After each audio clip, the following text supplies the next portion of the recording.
हर हर महादेव। भगवान भोलेंचं दर्शन घेण्यासाठी आम्ही आलो आहे रामेश्वरममध्ये आणि रामेश्वरमबद्दलची सगळी इन्फॉर्मेशन तुम्हाला या व्हिडिओमध्ये भेटणार आहे। असं म्हणतात की भगवान शिवला तुम्ही जेही मागाल ते तुमचं पूर्ण होईल, कारण ते भोले शंकर आहे म्हणून। याच भोळ्या शंकरांचं दर्शन घेण्यासाठी आम्ही आलो आहे तमिळनाडू राज्यामध्ये रामनाथपुरी जिल्ह्यामध्ये रामेश्वरम शहर आहे त्या ठिकाणी। नमस्कार, मी प्रिया माझ्या नवीन ब्लॉग मध्ये तुम्हा सर्वांचे मनापासून स्वागत करते। रामेश्वरमचं रामनाथ स्वामी मंदिर हे 12 ज्योतिर्लिंगांपैकी एक ज्योतिर्लिंग आहे।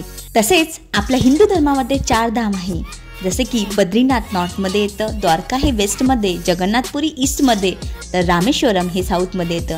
त्यामध्ये आपण आज हे पहिलं धाम करणार आहे। रामेश्वरमला तुम्ही यायचा विचार करत असाल तर एअरपोर्ट हे मदुराईचं तुम्हाला नियरेस्ट पडेल। 150 to 160 किलोमीटरच्या डिस्टन्सवरती असलेले रामेश्वरम मदुराईपासून हे तुम्हाला 800 ते 1000 रुपयाच्या रेंजमध्ये चांगला AC बस अवेलेबल भेटेल। तसेच 250 ते 500च्या रेंजमध्ये तुम्हाला नॉन AC बस अवेलेबल भेटेल, ज्याची फ्रिक्वेन्सी खूप चांगली आहे। आणि जर तुम्ही ट्रेननी यायचा विचार करत असाल तर मनपन स्टेशनपर्यंत तुम्हाला यावं लागेल। 21 किलोमीटर तिथून फक्त रामेश्वरम आहे। 25 रुपये तुम्हाला तिकीट चार्जेस पडतील साध्या बसचं, आणि तिथून तुम्ही कॅब करून आला तर तुम्हाला 1000 ते 1200 रुपये चार्जेस पडतील, कारण पंबन ब्रिजचं कन्स्ट्रक्शन चालू असल्यामुळे डायरेक्ट कुठलीच ट्रेन सध्या अवेलेबल नाही आहे। रात्री 9 वाजता आम्ही रामेश्वरमला पोहोचलो। त्यानंतर आम्ही रूममध्ये चेकिंग केलं। सगळ्यांची खूप मस्ती झाली आहे, सकाळी लवकर दर्शनाला जायचं आहे। Good morning from Rameshwar. आज सकाळचे 5 वाजले, 4 वाजेपासून लागेल आम्ही चाललोय मणी दर्शनासाठी। खूप सारी मोठी रांग दिसते आणि ते फक्त 5 ते 6च चालू असतं, त्यानंतर बंद असतं।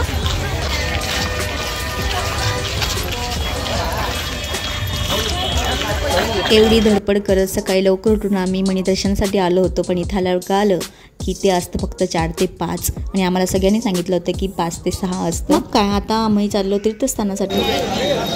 तीर्थस्नानसाठी आम्ही इकडे आलोय। समुद्रामध्ये आधी तीर्थस्नान करतात, मग 22 कुंडांमध्ये आंघोळ करून मग दर्शन करतात। बघा, आम्हालाही करायचंय तीर्थस्नान। रामेश्वर शहर हे रामेश्वर द्वीपवर वसलेले आहे आणि त्यालाच पंबन बेट असे म्हटले जातात, म्हणूनच पंबन ब्रिजचं नाव पडलं आहे। पिष्का विशानी काय करताय तुम्ही? क्ले क्ले खेळताय? सकाळी सकाळी बिचारे एवढ्या लवकर उठून खेळताय।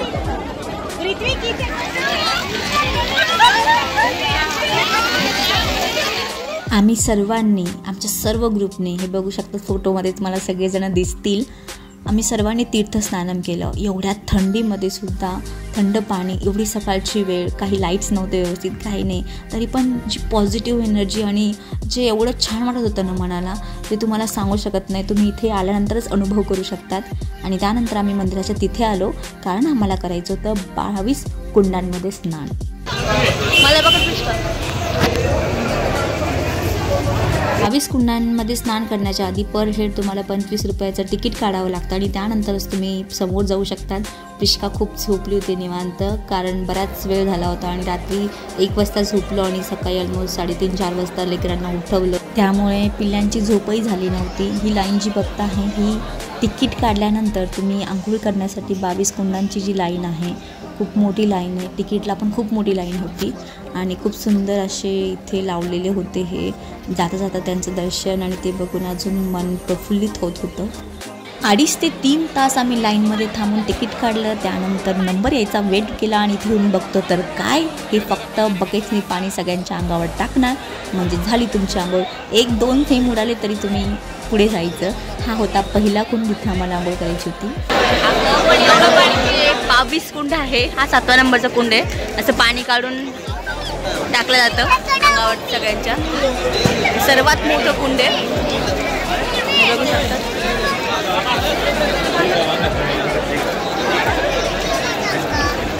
12 ज्योतिर्लिंग इथे।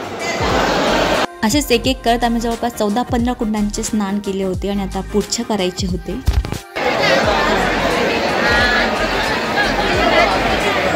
हे 22 कुंड स्वतः प्रभू रामाने बाण मारून तयार केलेली विहीर आपल्या वानर सेनेसाठी तीर्थाचे पाणी आणून त्यात टाकले आणि ह्या सगळ्या तीर्थांची टेस्ट वेगळी आहे। ब्रह्मती, विमोचन, सावित्री, गायत्री, सरस्वती सगळे तीर्थ इथे आणि आम्ही त्या 22 कुंडामध्ये आता स्नान केलं. आमचं 22 कुंडामध्ये स्नान झालेलं आहे. आता ड्रेस वगैरे चेंज करून दर्शनाला जायचं आहे आम्हाला. 22 कुंडामध्ये स्नान झाल्यानंतर तुम्ही ड्रेस चेंज करायचा, कारण ओल्या कपड्यामध्ये मंदिरात एंट्री नाही आहे. आणि प्लीज सगळ्यांना एक रिक्वेस्ट आहे, जर तुम्ही रामेश्वरमला गेला तर प्लीज स्वतःचे कपडे स्वतः बॅगमध्ये कॅरी करा आणि तुमचे ओले कपडे सुद्धा तिथे टाकू नका. प्लीज तिथं घाण करू नका. जाताना एक ट्रॅक्टर भरून ते कपडे फेकताना दिसले. आपण देवाच्या ठिकाणी चाललो आहे, एक दर्शन घेण्यासाठी चाललो आहे. ती जागा पवित्र आहे, तिला पवित्रच ठेवा, तिला घाण करू नका. प्लीज जे कोणी व्हिडिओ बघत असेल त्यांना खूप खूप मनापासून विनंती करते, कारण आपलं हे पवित्र स्थान पवित्र ठेवा, त्याला गलिच्छ करू नका, त्याला घाण करू नका. मला तिथं खूप घाण दिसली म्हणून बोलते, सॉरी वाईट वाटत असेल तर. त्यानंतर आम्ही तिथे फोटो सेशन केलं.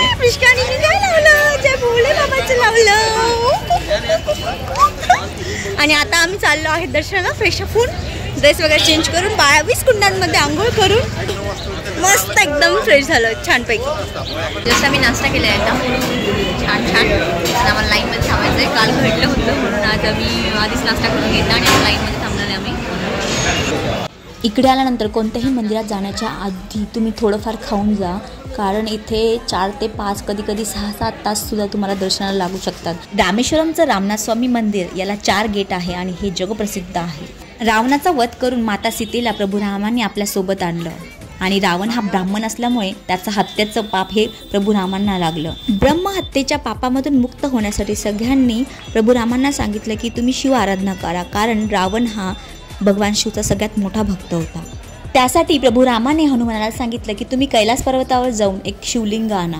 परंतु हनुमंत वेळेवर पोहोचले नाही. शुभतिथी निघून चालली होती, म्हणून माता सीतेने स्वतः वाळूची पिंड तिथे तयार केली आणि त्याची पूजा आणि स्थापना तिथे करण्यात आली. आणि त्याच शिवलिंगाला आपण रामनाथ स्वामी शिवलिंग म्हणून आज ओळखतो, जे की माता सीतेने तयार केले आहे. आणि त्यानंतर हनुमंतराया कैलास पर्वतावरून शिवलिंग घेऊन आले. त्याचीही पूजा आणि स्थापना इथे करण्यात आली. त्याला आज हनुमंतरेश्वर म्हणून ओळखले जाते. ते आजही रामेश्वरममध्ये आहे. हे बघू शकता, अशी रोज हत्तीची मिरवणूक सुद्धा या मंदिरामध्ये निघत असते. हे प्राचीन मंदिर आहे खूप. आपण आता गाभाऱ्यात प्रवेश केला आहे आणि थोड्याच वेळामध्ये आपण आता दर्शन घेणार आहे शिव भगवानचं. एवढ्या आवाजामध्ये आणि एवढ्या गर्दीमध्ये सुद्धा प्रिष्का अजूनही झोपलेली होती, पण आता तिला उठवावं लागेल कारण आता दर्शन करायचं आहे.